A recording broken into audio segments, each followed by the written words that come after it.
Good morning. It works. That's already positive. So, welcome.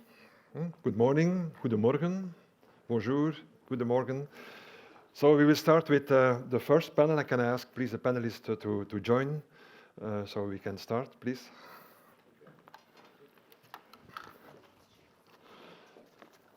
So maybe while the panelists are joining, I quickly explain the content of the first panel. The first panel will focus on how to speed up research, how in the bioeconomy, how can we move towards a sustainable innovation. And it is clear that, as you know, and as we have heard already, that the bioeconomy can be an important factor to develop a more sustainable economy by using biological resources. Can be bio-waste, can be all kind of biomass, can be CO2, by the way. And together with, let's say, recycled carbon, this is important to replace the use of fossil carbon. So how can we develop this kind of new products, but also not only develop, how can we also translate it into investments in Europe? I think this is quite important because innovations has to, you know, there's an exit in the laboratory, and at a certain moment, you need to develop applications and they have to be brought on the market. So in this panel, we will also discuss what are the obstacles, what are best practices in the different regions, how can we learn from each other, but also what should we do more so that we can speed up this sustainable innovation. And I'm very happy that we have a fantastic panel. I will briefly introduce the different persons. Some of you heard already. Mr. Peter Hauk, who is the Minister of Food, Rural Affairs and Consumer Protection of the State of Baden-Württemberg. Welcome. We have heard already Mr. Norbert Lins, Member of the European Parliament and Chair of the Agri Committee. We have Peter, okay, so you see. We have Sophie Roelants, co-founder and CEO of Amphystar, a small SME startup in Belgium. We have Peter Werheim, Head of Unit of the Bioeconomy and Food Systems at the Commission DG Research. Professor Christophe Clément, Vice President of the University of Reims-Champagne-Ardenne, that I know quite well, and also Vice President of the Cluster Bioeconomy for Change. And finally, Dr. Tobias Wolfinger, Scientific Manager, Managing Director of the Technicum Loophouse, and we'll hear more about it a bit later. So my name, by the way, is Dirk Carré. I'm the Director of the Bio-Based Industries Consortium. I heard already a bit about it. Bio-Based Industries Consortium, very briefly, is a consortium of around 300 companies at the moment. Companies coming from different sectors. And that's important. We will probably hear this also. Companies come from agriculture, agri-food, forestry, pulp and paper, chemical industry, technology providers, aquatic, also more and more important, but also brand owners, companies that bring products on the market. And it is really our mission to develop value chains in Europe, from feedstock supply, because this is characteristic for the bioeconomy, from the feedstock supply, whatever the feedstock is, can come from agriculture, can be bio-waste, can come from forestry, can come from fishery, can be algae, towards, converting it into products and also companies making new applications. And I think this is a very characteristic of the bioeconomy. A bit special also is that we need all these companies to collaborate. But we also need to collaborate with universities. We also have 300 also associate members, universities. And what we try to do is networking between companies that are not used to work together because they see opportunities. What is waste for one company can be feedstock for another company. Networking between regions also. We have a regional platform and companies. Networking between large and small companies, but also universities and companies. We are also the private partner, what we heard already by the head of cabinet, in the public-private partnership with the Commission, the CBE, Circle Bio-Based Europe, where the Commission is spending 1 billion that we can invest over several years in research projects, but also demonstration projects and flagships, first of a kind new production plants. Because what we have to do in Europe is scaling up and is bring these innovations, to production, and we have to invest in new production capacities. Also, access to finance is important because, it's not cheap to build a new plant. So how can we improve access to finance to facilitate this? And also education is important. So these, in a nutshell, are our activities. Okay, but let's focus now indeed with the panelists on the key topic, research, innovation, and also, transforming innovation into products and bring them on the market. And I would like to start with Minister Haug. We heard already, of course, what you are doing also in Germany, and certainly as the Minister for Food, Rural Affairs and Consumer Protection. But you are a representative now of the, let's say, federal state of Baden-Württemberg, and we have many initiatives in Europe at European level, bioeconomy strategy. We have member states, but also at regional level. And so specifically for Baden-Württemberg as a federal state in Germany, how do you promote bioeconomy? What kind of actions specifically do you develop at Baden-Württemberg? Please. Also ich glaube, das Erste ist mal, dass wir denjenigen, die produzieren, das sind in allererster Linie die Landwirte, die regenerative Kohlenstoffe herstellen. All the producers, agriculturers that generate carbon dioxide, well, they should benefit from more freedom in the way they work. There should not be any exclusivity. We should not exclude certain production methods, for instance. This is really necessary, and it's also quite important on a more concrete level to create a network, to learn from one another, to know what kind of research is being driven at the minute and how it can contribute to the sector. But currently we sadly realize that this is too seldom the case. We need a bioeconomy focused approach. So all the actors have to be supported, especially on the financial aspects, to create new products. And finally, I'll just add that I'm very happy that Mr. Wolfinger is also here, because we need to measure the efforts that have been made in the research sector and increase these investments in research. Through our experience, small and medium enterprises are not very enthusiastic when they need to introduce new production methods if they don't know what the consequences or what the results of these new methods will be, what kind of benefits they can derive from these production methods. So it's really important to have a dialogue with universities and to be able to evaluate the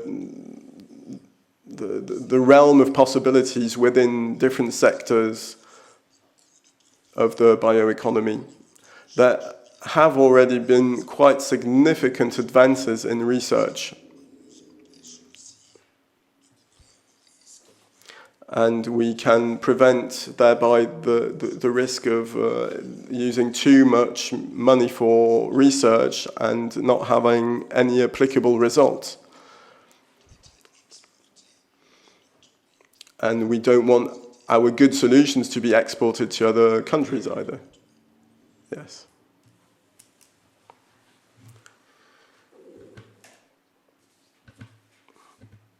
Feedstock is crucial.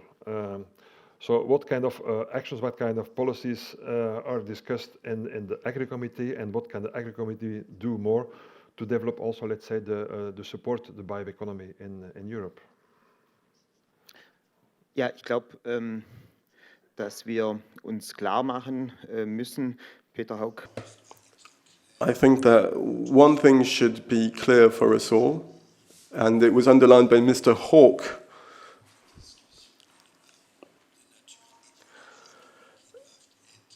Certain debates have to have to be acknowledged. We need to understand that regions, farmers face immense challenges. Farming today is not only responsible for our food production, but it should also more and more produce biofuels. We know, for instance, that 1 kilogram of cereals that can be used as foodstuff can also be used to produce 4 kilograms of secondary products that can be used for other means, such as feedstock for cattle. So sometimes we just need to change the subjects and the titles of, or just change the approach we have and our focus within our bioeconomy and biodiversity strategy.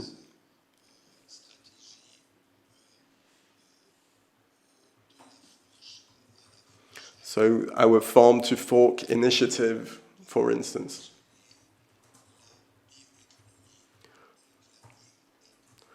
The farm to fork strategy mentions the bioeconomy. Bioeconomy has to become more visible in all our reports, our documents.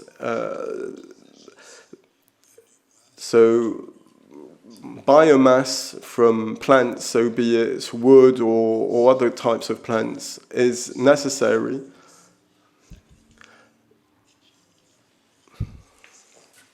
We need to improve our organization procedures and our production procedures.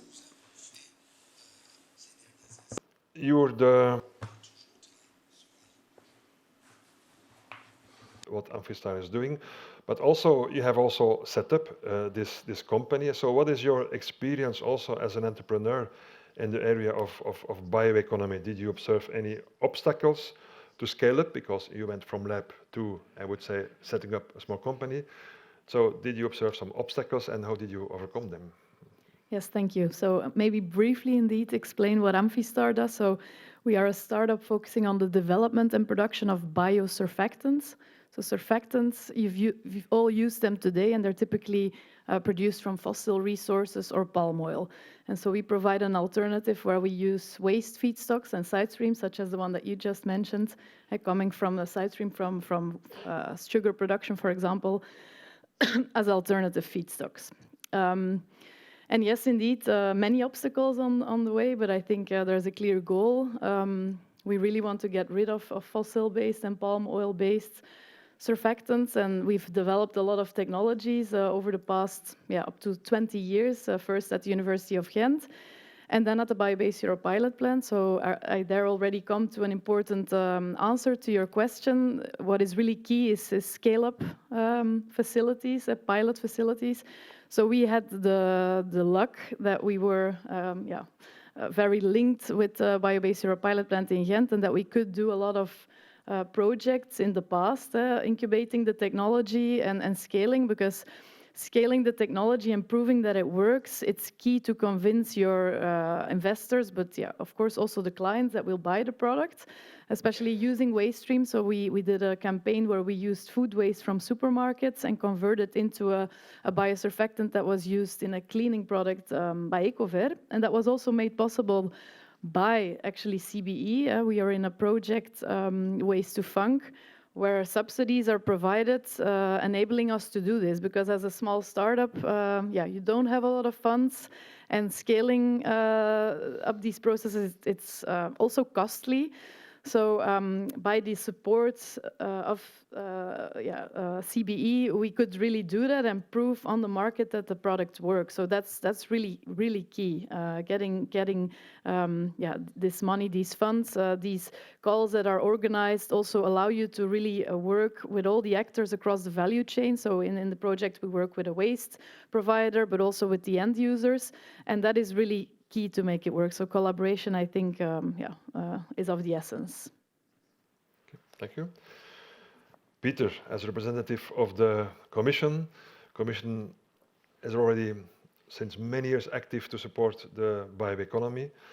So maybe you can explain briefly what is the role, what are the key actions and policies that the Commission has set up and is setting up, and also the main tools you are setting up and have set up to really support innovation, not only research, but really, innovation in the bioeconomy in Europe. Danke Dirk, danke an die Organisatoren für Thank you, Dirk. Thank you very much for the organizers for having taken the initiative of organizing this forum. I would like to start with the political role. Bioeconomy must be seen as a driving force for the Green Deal.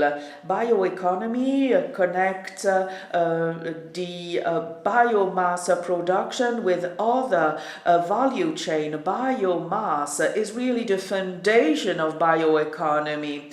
The farming sector makes biomass available, and that is how we can take fully advantage of this substance. This must be put at the very center of our attention.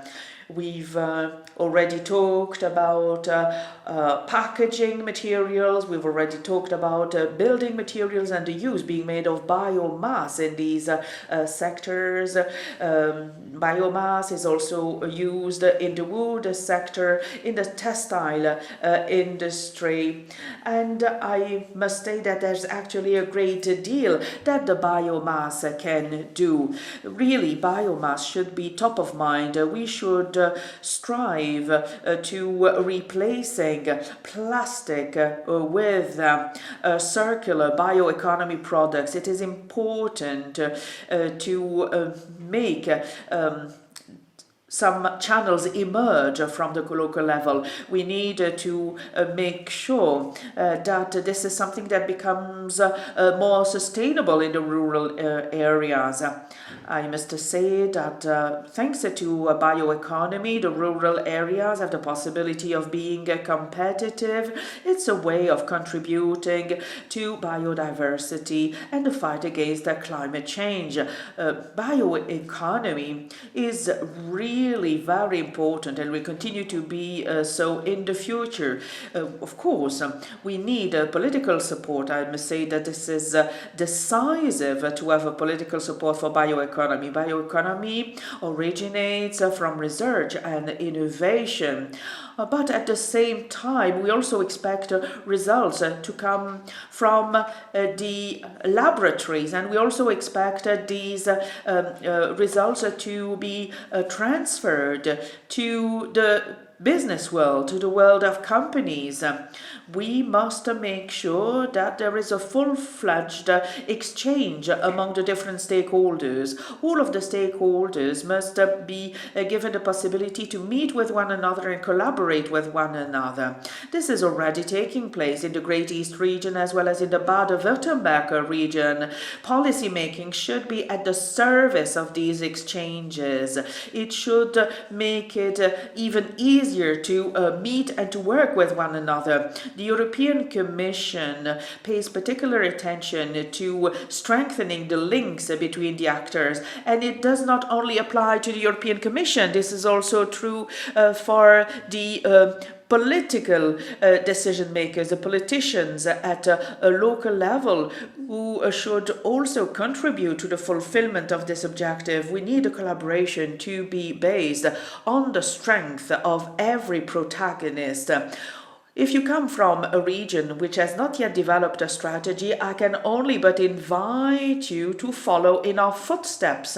There is already examples of good cooperation in a number of regions. Yeah, we are more than happy to help you make sure that research actually takes place and that progress is achieved. There was a second part to your question about what it is that the European policy can do to support research and development and innovation. Of course, there is the Horizon framework program, 90 billion euros.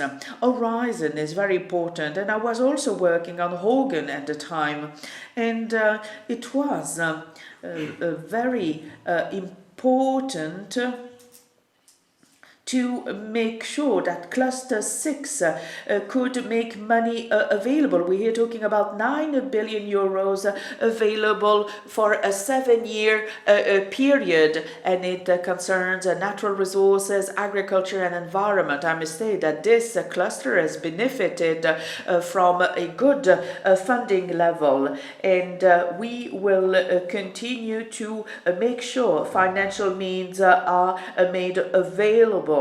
This is very important. We should further capitalize on the strength of this sector, and we also work on soil health. There is a research partnership that has been built. How can we contribute to a more regenerative farming sector? How can we contribute to a better animal health? There are many partnerships and many examples of cooperation working on these issues. We can really here talk about a flagship project. This is really a beacon of hope, the objective being to boost European competitiveness. There are already many PPPs. We already have a 10-year experience in public-private partnerships. People know one another, they know how to work together. It was not always a bed of roses, but now it works very well, very smoothly, and there is a real foundation, a good foundation for the collaboration between the different actors. It's important to make sure that people continue to work hand in hand to make sure that these improvements become a reality. We work to make better products available, to make not only better but also more sustainable products available. Firm that in the beginning, 10 years ago, industry and commission or in general were not really speaking always the same language, but I think we made huge progress over the last 10 years, so thanks a lot. Christophe Clément, you're representing the region of Grand Est and universities in this panel. So can you explain for how the bioeconomy in the Grand Est is promoted, and also more specifically, what is the role of the universities in this? What are some key projects, and how do you, let's say, collaborate with the other stakeholders in the region? Okay, merci, cher Dirk. Well, thank you very much, Dirk, and good morning, everyone. First and foremost, I would like to apologize for the president who should have taken part in this roundtable and who unfortunately had another meeting to attend in Paris. Well, in the Great East region, we are very lucky because in the region where we come from, every actor, be it the politicians, the socio-economic actors, or the academic actors, they all share a common policy on bioeconomy that translates in easily identified policies as well as funds made available across the Great East region. There is a vice president, a fully dedicated vice president specialized in bioeconomy that supports bioeconomy across the region at the cross-border level. We have a department that works exclusively on the promotion of bioeconomy, and this translates into a number of measures such as the setting up of contracts. There are 5 such contracts, one that concerns sustainable fuel, another one on bio inputs, the objective being to continue to develop a bioeconomy with the different actors. There are other projects and it is really very important for all of the actors, including the universities. Another point is what kind of support is made available at the Great Eastern region. Well, this comes from the Industrial Federation and from the economic world. I must say that the region is very present across the cluster bioeconomy for change that has been created back in 2005. The objective being, together with Hauts-de-France and Normandy, to continue to enhance bioeconomy. The objective is to involve academics, but also to work on the pooling of equipment and skills and expertise, so as to make even bigger and more significant improvements.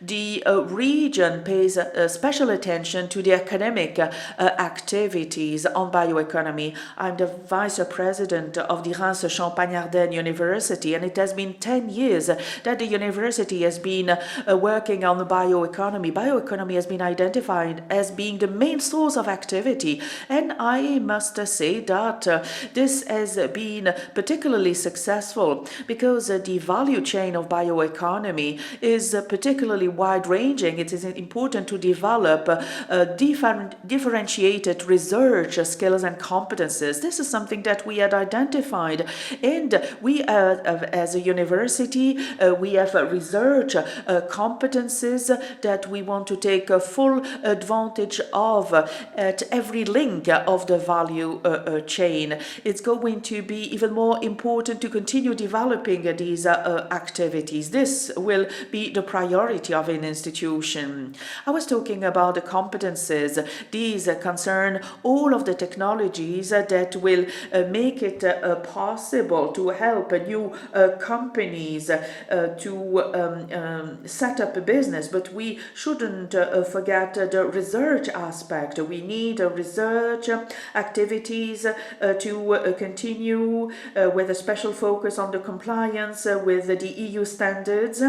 We need also to take all of this into consideration in the development of these activities. We have developed and we still develop highly relevant technologies, but we need a market, we need some sort of acceptability. Otherwise, it would come to no use. So I must say that the region has been really breaking new ground. We also support different projects. We have a project aimed at pooling together all of the research activities. There should be a new federation that would soon be created. The problem in research is that the timing is not exactly the same as the one for economics. It's important to make sure that we work with the major stakeholders across the region so that we can go faster and we can be more effective. There is also another project, a CPR project that is supported by the region. It is called Bioeconomy Great East. And talking about the universities, the political will is to be present alongside the region across the governance bodies, such as the strategic body for bioeconomy or the development of the bioeconomy for change competitiveness cluster. The region is present also there by our side. So much for the interactions. We have a shared vision about the next development that is expected for the next coming 10 years. There's so much for the partnership that we've established across the Great Eastern region with the academic world. I must say that the objective is to go beyond and work with other partners. Dr. Wolfinger, in my introduction I told already that you're the head of Technicum Loopholz, which is, by the way, a completely new research facility in Germany, in Baden-Württemberg. So what is really the focus of the research institute, and also how do you stimulate collaboration? Ja, vielen Dank. Herr Haug hat es schon in seiner Einführungsrede und auch schon in I must say that a lot has already been said, and much ground has already been covered, and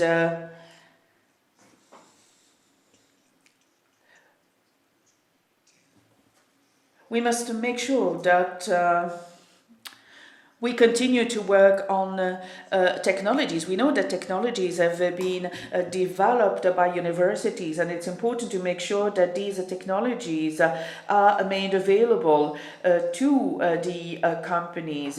We need really to make bridges between the world of universities and the world of companies, because there's not only the Silicon Valley, there's also the Death Valley. The problem is that very often innovation just disappears.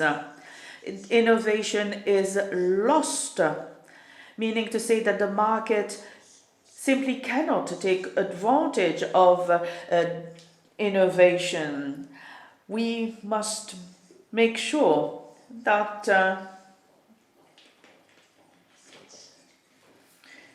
we cover every aspect of the manufacturing chain.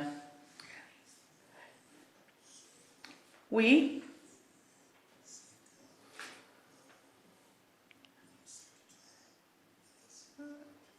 in the field of forestry, we have acknowledged that we've certainly come a long way. There has been a real transformation which is still underway, and it is not limited to Baden-Württemberg only. We've witnessed an increase in the available resources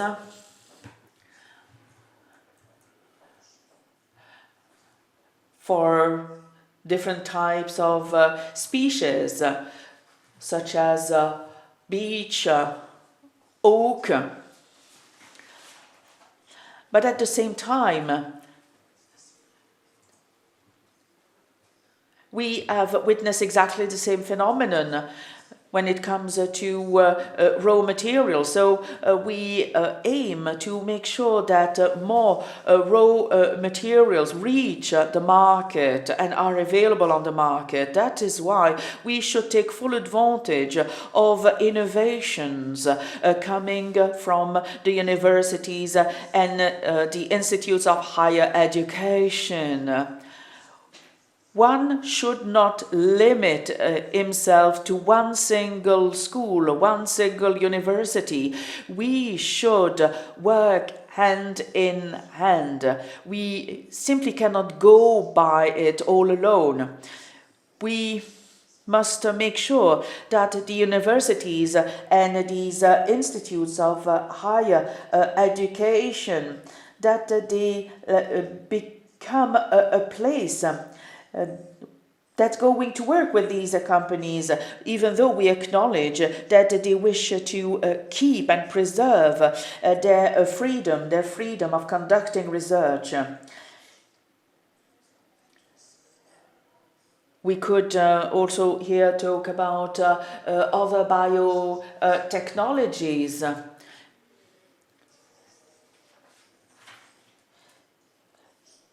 We should make a better use of wood and timber, but we should also explore new avenues when it comes to the recycling of wood. We're quite young. We've only been in existence for 3 years only, but I must say that we have already achieved quite a lot, thanks, among others, to the use of AI, artificial intelligence, and this has certainly contributed to making us competitive. Ask your questions.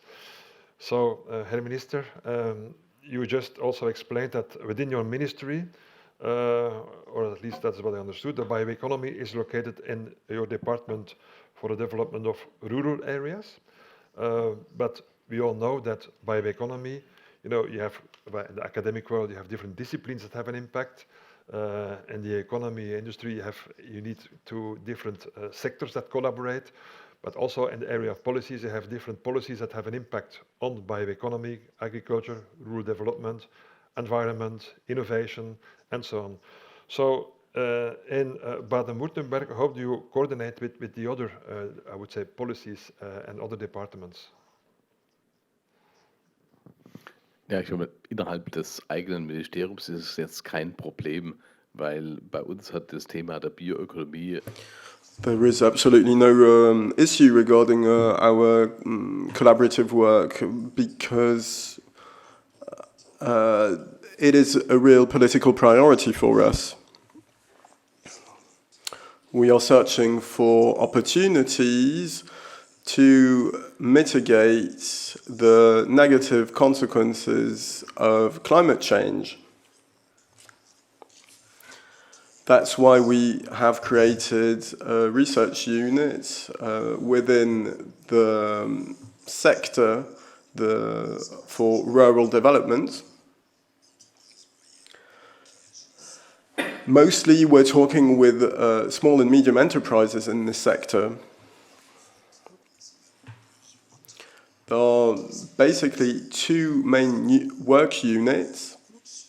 First of all, the production of primary goods, so agriculture as such, that produces a number of carbon dioxide. And there is a regenerative approach to replace the carbon emissions through other emissions, or just to replace the carbon emissions and to reduce them. Currently, they are not applied yet everywhere. For the bioeconomy, and of course the primary sector, these are farmers, these are foresters, there's also fishery, because we also use side streams from the fish industry. You also have seaweed farms, you know, quite also coming up in some areas and some regions. So very important, but we see that it is sometimes very difficult to involve the primary sector in these value chains, in these new value chains, because sometimes they are organized, like in cooperatives, but in some other regions, they are not so much organized. So how can agricultural policy help to support them so that primary sector, farmers, foresters, you know, fishery, is also more involved in and also have a benefit from the bioeconomy?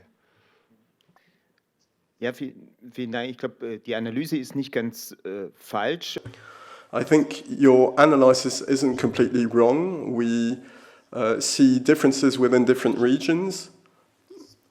There are already a few examples where this problem has been avoided. So, for instance, close to where I live, there's been an energy partnership.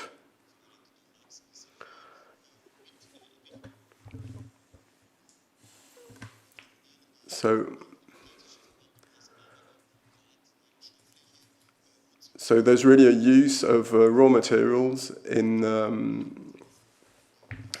packaging for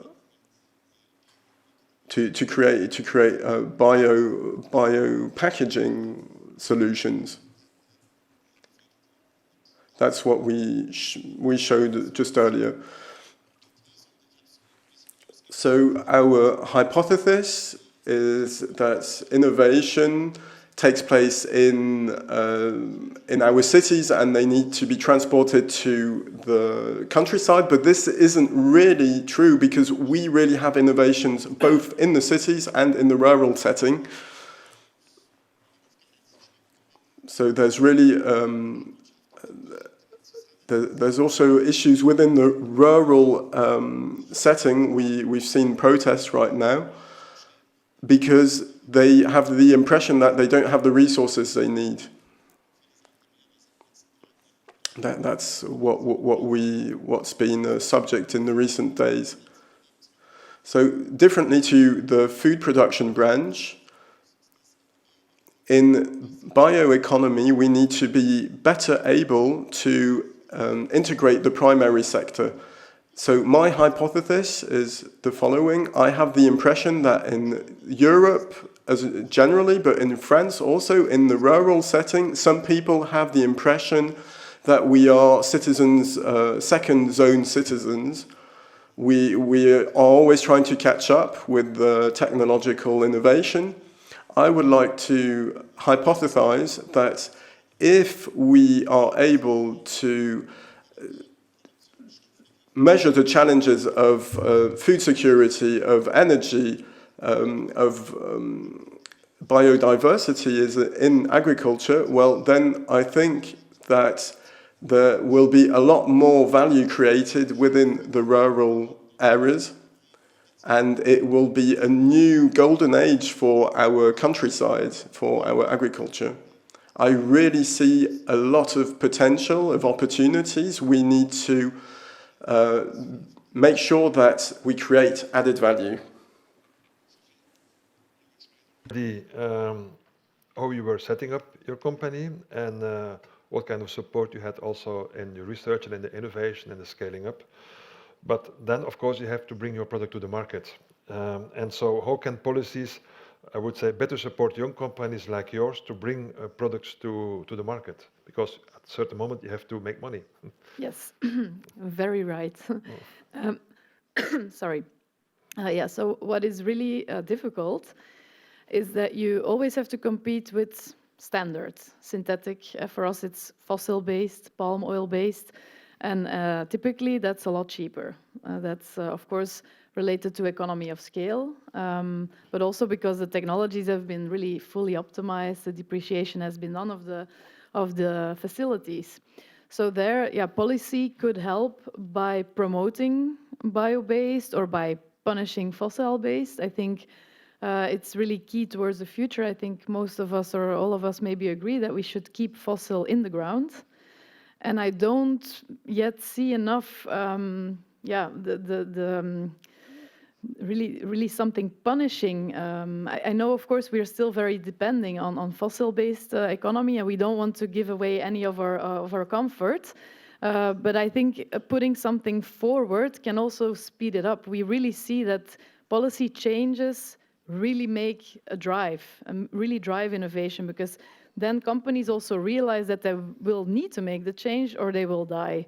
So I think there is really a really big opportunity to be taken. Another point is that, of course, for us, for example, if we want to put a biosurfactant to market, we have to comply with a lot of regulation, and I think it's good that all that regulation is out there. But if you compare to other parts of the world, in, for example, the US, it's a lot easier to put certain products to market from a regulatory point of view then. So there also, it's double. I think it's important that safety is checked and that you're sure that what you put to market to the consumer, that it's safe and that it's been thoroughly tested. But in the other way, yeah, you're also slowing down time to market, and at a certain point, the company needs to be profitable, so incomes need to come. And if you're blocked by regulation to enter the market, you also don't get any recurring revenues. So there, we still also see for us as a company quite a long path ahead, and it will be important to overcome all these challenges. So it's not only putting the product to market, but also starting to use waste streams. That's what we're doing. We've converted this food waste from supermarkets to a functional product that was safe and functional to use in a consumer product. But there's a lot of legislation around that as well. There's European legislation, but then it's really scattered in the regions. So I think also there we could benefit if we really want to go towards a circular economy, starting to use waste and side streams, that there's then a more easy or straightforward way of allowing this within the regions, but also on the European level. Okay. Thank you, Sophie. Talking about European level, Peter, you explained already what the Commission did and is doing at the moment to stimulate research, also kind of policies. But then, of course, let's also look to the future. What is next in terms of bioeconomy policies? We hear a lot about bioeconomy initiative or the biotech biomanufacturing initiative, update of the bioeconomy strategy. I think this is important because we all see that we are not isolated in Europe. The United States is quite active, at least at the moment. We will see what the elections will bring there. But also Asia is active, so we are not living on an island, but we are living in a global world. And I know that the Commission is aware of that and is working on all kinds of initiatives. So can you briefly explain a bit what the ideas are to in the future to support the bioeconomy? Danke, Dirk. Ich glaube, wir sehen hier, dass Thank you, Dirk. I think we see that bioeconomy and innovation is carried by the regions of the European Union. And we need to create a momentum. There is also an international momentum, as you underlined. You talked about the USA, the bioeconomy initiative from 2022. President Biden signed an executive order for biomanufacturing and the bioeconomy. So we see these kind of developments in other regions of the world too. Hopefully you will also hear and use the word bioeconomy a lot more often in the press, but also in publications from the G7. We see that all the industrial states are talking about bioeconomy.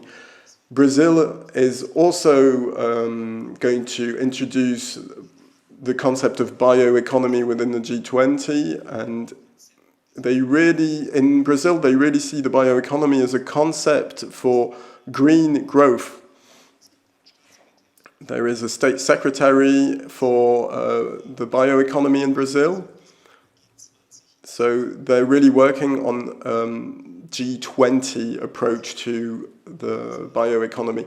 In Europe, we hope to develop the bioeconomy too, also through the European elections that will take place this year. There will be a new commission.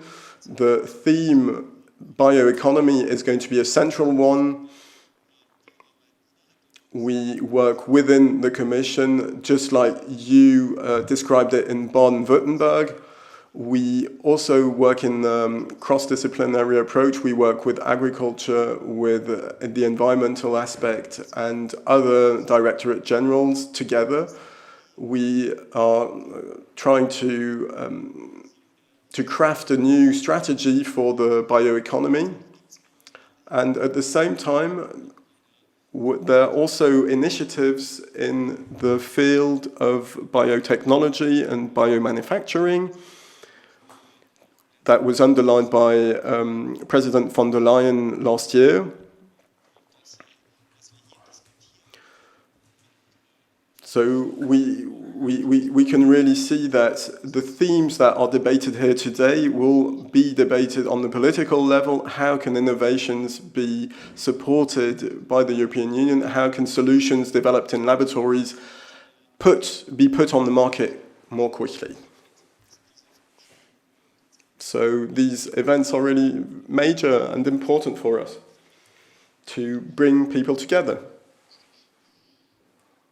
In the beginning, you're not only, vice president of the university, but also of the competitiveness cluster bioeconomy for change in the Grand Est. And so how can, and it's very important that research results don't stay in university or at university, but also go out. So technology transfer, knowledge transfer, implementation of research results are very important. So as an example, how can such a competitiveness cluster like bioeconomy for change support this knowledge transfer, this implementation of the research results, the fact that you can attract investments, for instance, in the region?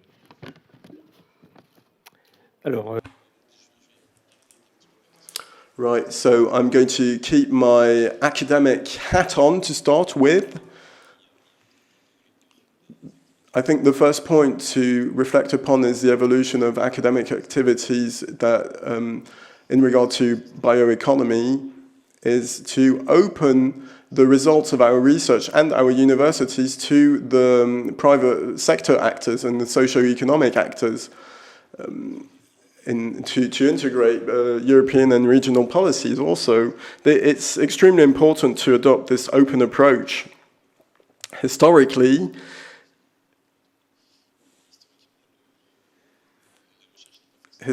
research isn't necessarily open on the rest of the world, so we have been working for a few years now to increase our access to other sectors. We really want our results developed in our labs to be used for real innovations. This is a joint effort through our different universities, but also together with regional services and the services of the hub Bioeconomy for Change. And we have to underline how open all our partners are in that regard. So since 2005, we've been promoting this through our Bioeconomy for Change hub.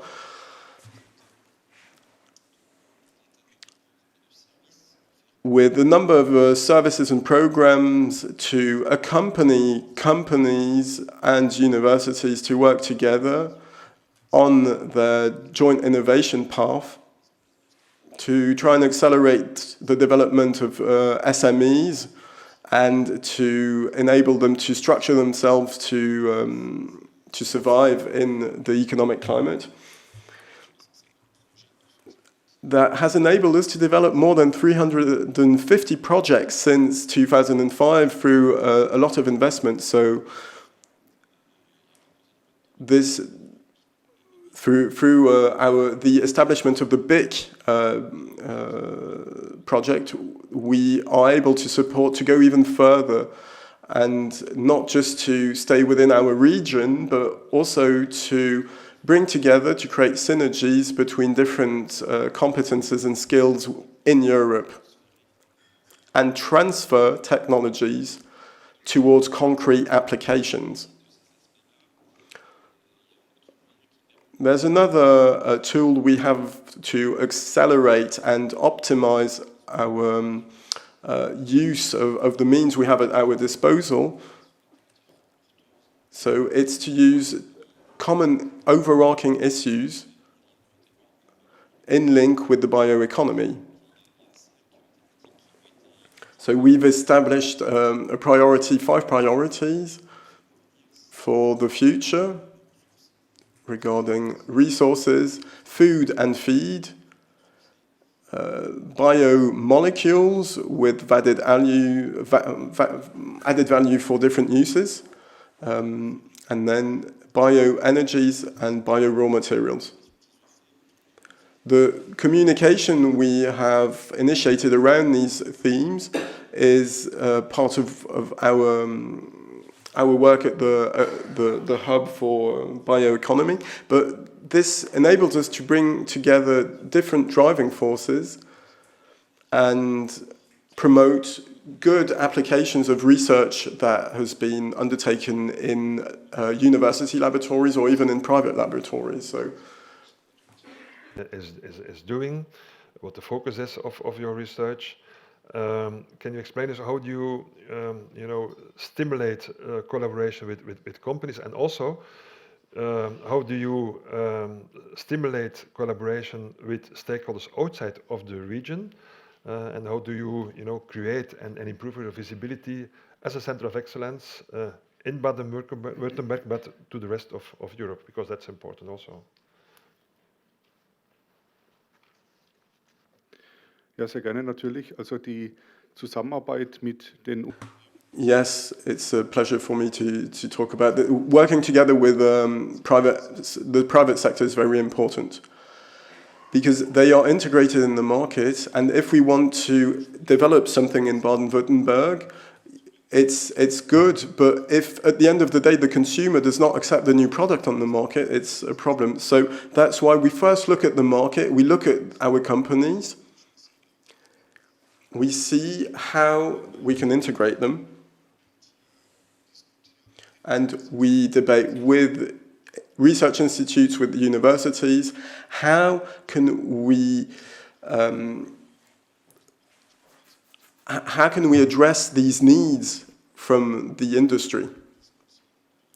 And then we go within the universities and have debates where we have a lot of technological know-how and savvy within the Baden-Württemberg land region.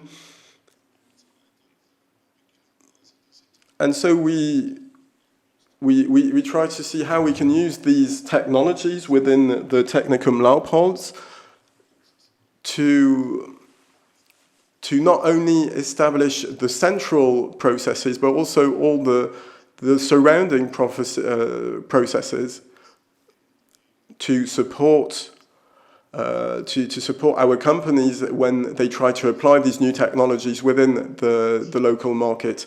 This is kind of our work approach in a nutshell. We try and support this through the right investment and to create opportunities to invest for new production facilities.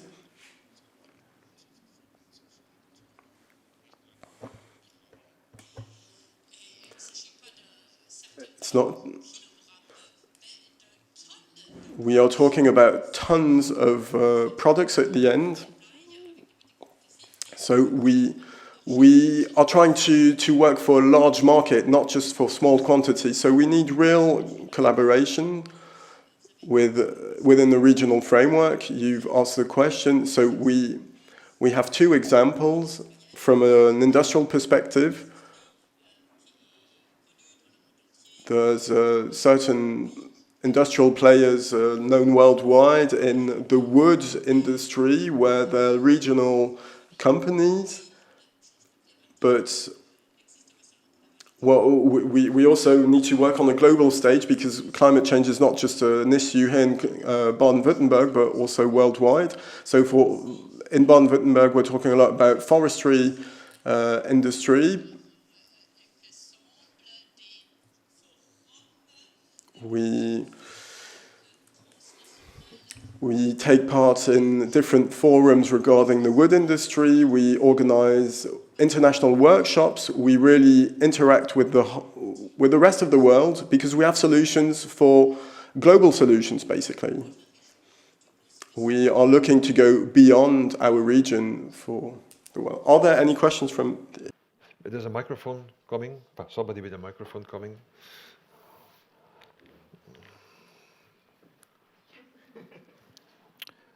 So, vielen lieben Dank erstmal für die schöne Veranstaltung. Ich bin Henning Schund von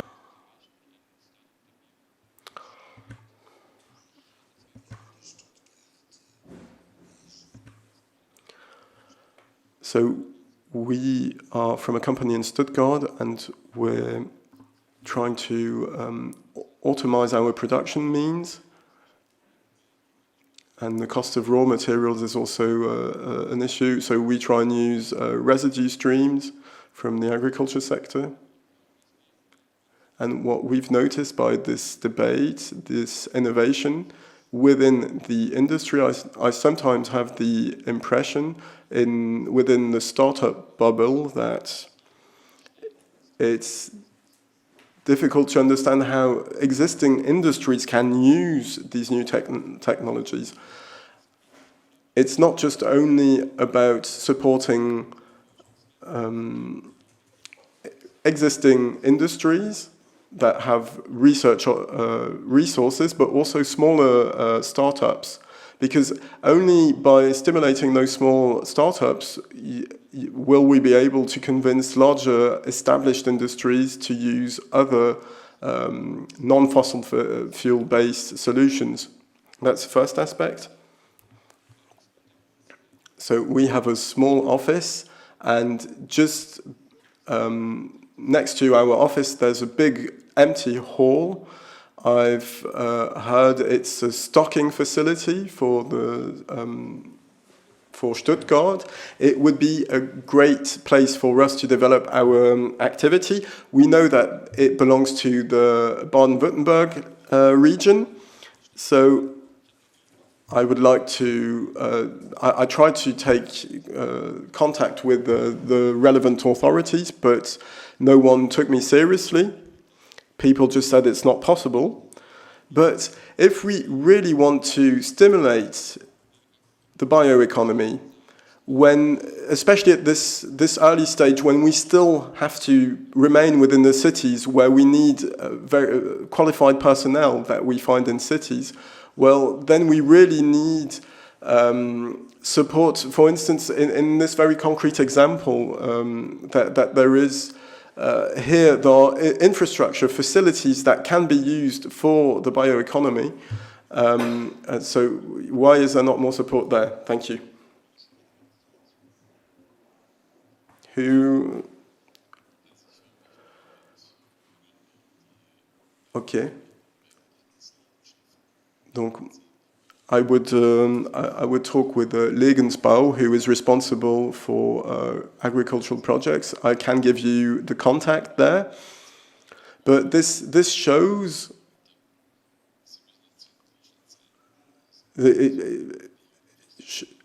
shows that you have to be in the city. So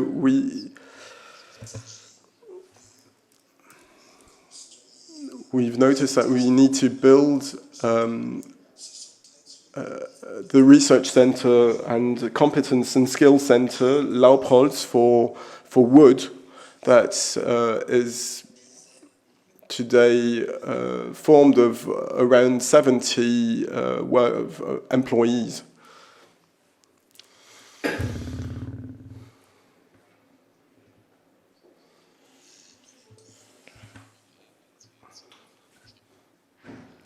Donc, si vous avez, if you have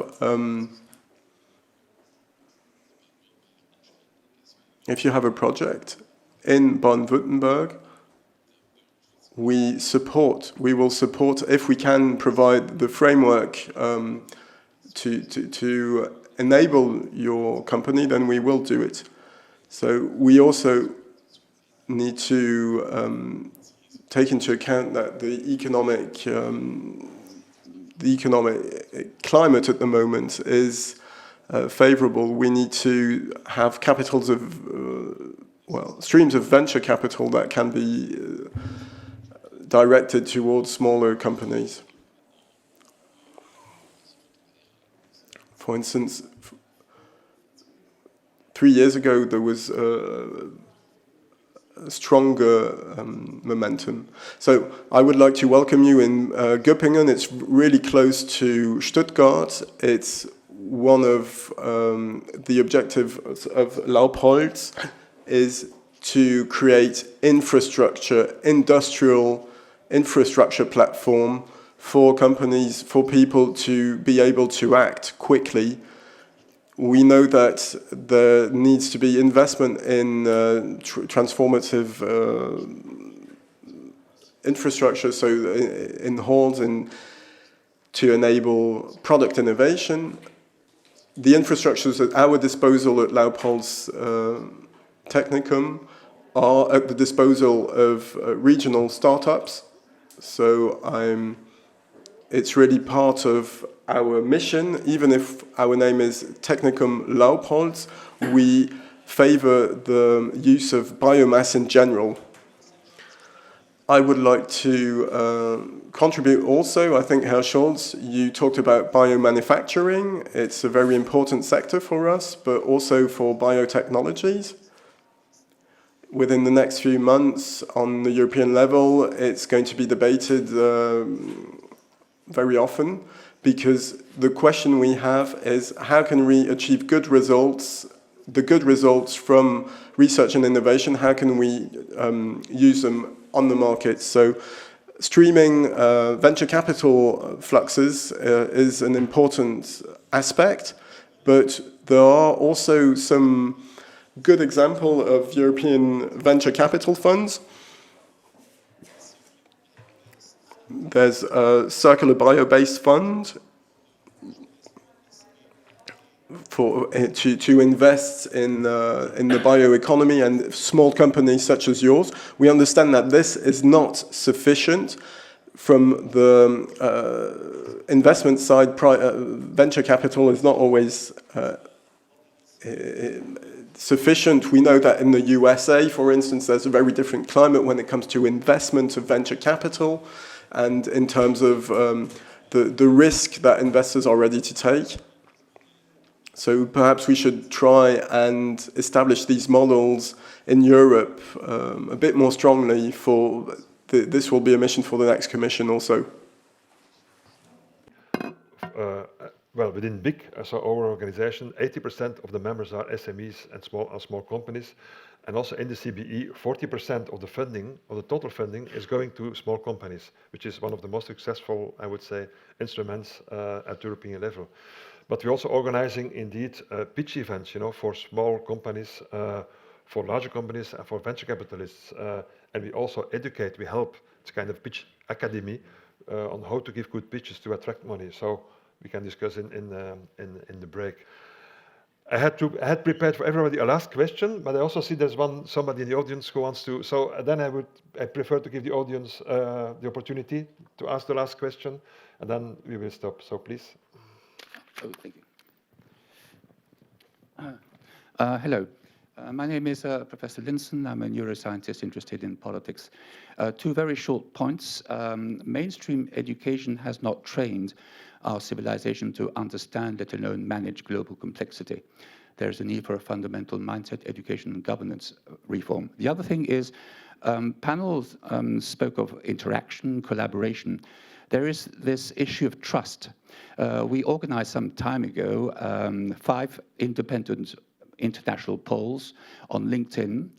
The question was, do you trust the EU institutions, European Commission, European Parliament, Council of Europe, and United Nations? And the results came up with a staggering 90% no. So my question is, how are you going to recover this lost trust, considering the forthcoming EU elections? Thank you.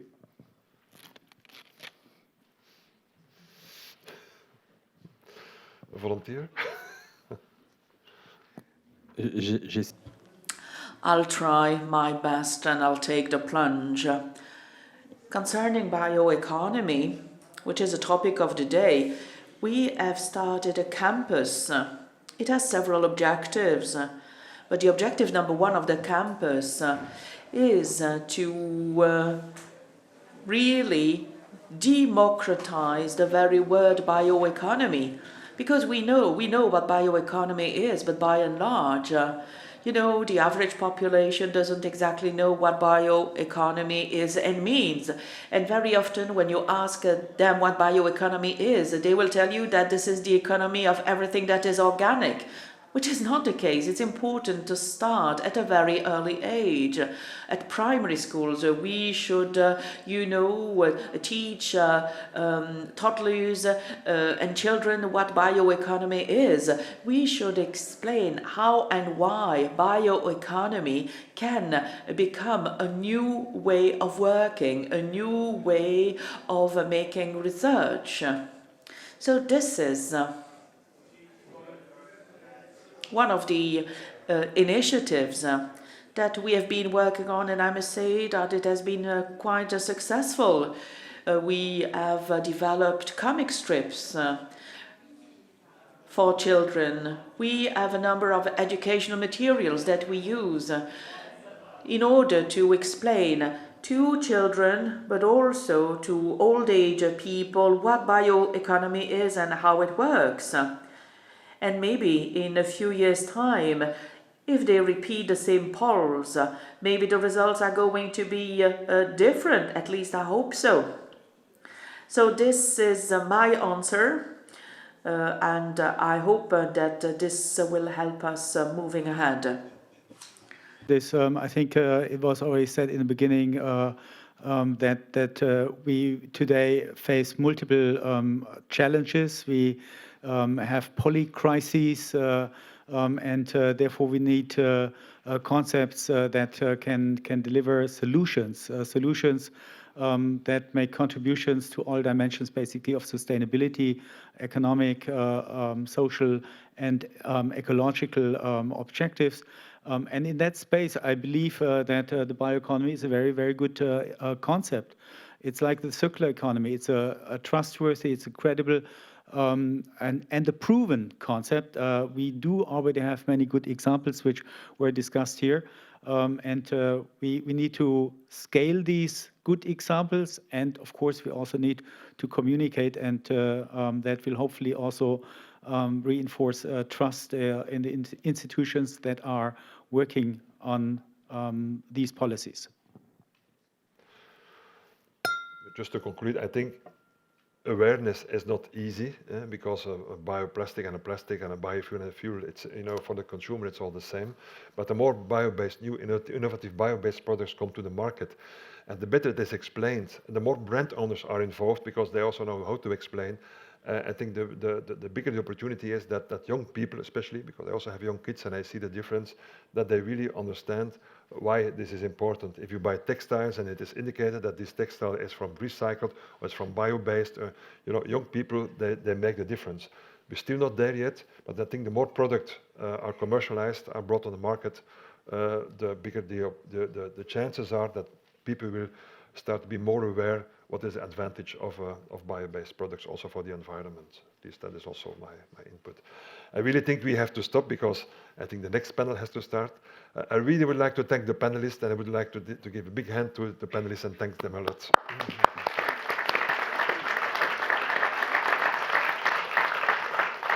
And I would like to hand over to Alexander van de Bosch from the House of the Dutch Provinces for the next panel.